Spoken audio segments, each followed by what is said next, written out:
அவர்கள் கூறினார்கள், நீர் எங்களிடம் வருவதற்கு முன்னரும் துன்பப்பட்டோம், நீர் வந்த பின்னரும் துன்பப்படுகிறோம்.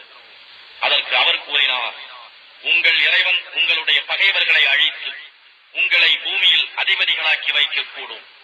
நீங்கள் எவ்வாறு நடந்து கொள்கிறீர்கள் என்பதை அவன் கவனித்துக் கொண்டிருக்கின்றான். பின்னர் நாம் ஃபிர்அவுனுடைய கூட்டத்தாரை பஞ்சம் பிடிக்கச் செய்து விவசாய பலன்களை குறைத்து தண்டித்தோம். அவர்கள் நல்லுணர்வு பெறுவதற்காக அவர்களுக்கு ஒரு நன்மை வருமானால் அது நமக்கு உரிமையாக வர வேண்டியதுதான் என்று கூறினார்கள். ஆனால் அவர்களுக்கு ஒரு கெடுதி ஏற்படுமானால் அது மூசாவினாலும் அவருடன் இருப்பவர்களாலும் வந்த பீடை என்பார்கள்.